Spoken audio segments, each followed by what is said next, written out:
Please welcome Max Lehman. She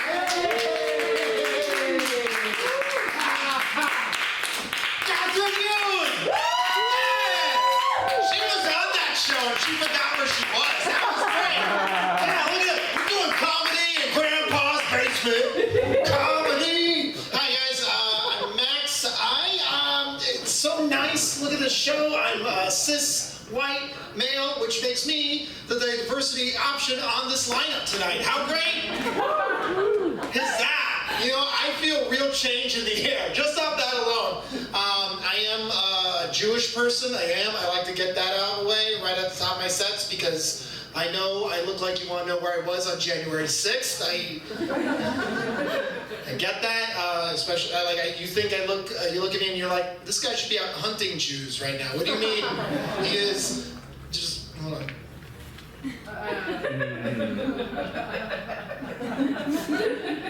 You know what you're looking at? Resting Aryan face. That's, yeah. Guys, I spent the whole day inside. I don't know how I got sunburned either.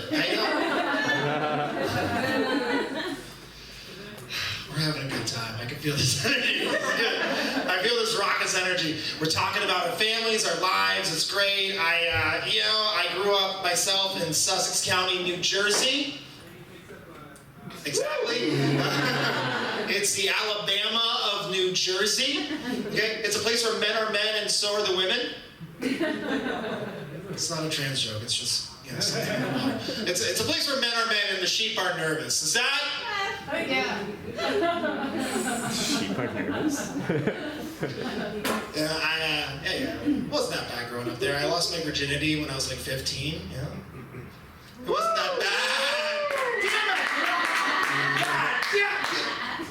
They really wanted to be the Alabama of New Jersey. I played high school football, and I dare I say, may be the only Jewish person to play high school football in that whole county.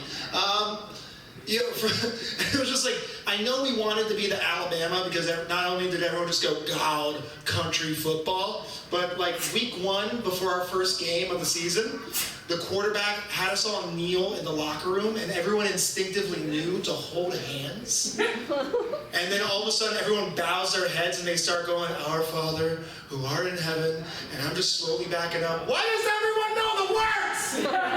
Why do you all know this? It's like, come on, God, you've never heard a Jew go, Yashem, Israel. It's always like, if you think a Jewish football player, you probably think they're saying stuff like, stop, help, don't hurt me. You laughed at that? Anti-Semite in the room. No, it is, implicitly a Christian sport though, football. You guys, it's implicitly a Christian sport. Like, yeah, because every time there's a big hit, you always hear, Jesus Christ! That's, you can't, no one ever going, oh, Moses! It's always, there's not enough phlegm in the Yiddish language for a Jew to actually express how they felt about a good hit in football. There isn't. And if they did, they would choke to death. I'm convinced of that. If Jews were allowed to speak Yiddish and really express themselves, like every time they saw a big hit in football, every Sunday night in the nightly news, you hear the anchor at 6 p.m. go, later tonight at 11, Rabbi Moilberg died choking on his own phlegm while watching the Chiefs this afternoon. That's... I'm just glad I wasn't playing football when everyone was doing woke. I'm really afraid that after the Our Father was over, before we could go to the field, the coach would stop everyone like, oh, hey, before kickoff, it's only fair. Max over here leads us in Kaddish. You know that? I don't think the praying worked. We went 1-9. And it's probably my fault. No. Not because I'm a Jew. Because I worship the fucking devil. Let's fucking go. All right, no. Okay. It felt good to me. Maybe not to you. My parents are weirdly supportive of me doing this. How about you guys? Are your parents, does anyone come out to their parents? No. I was still doing comedy when I was what? Still living at home. That's right. And every day before I went out to an open mic, my mom would stop me at the door. Where's your show gonna be? No. We want to come see you at your show. It's like, oh, it's an open mic. It's not sure. You can't. Please don't come. Please ever come. meanwhile, every time I did get booked on a show, my dad, very, held me accountable, always had the same question. How much you getting paid?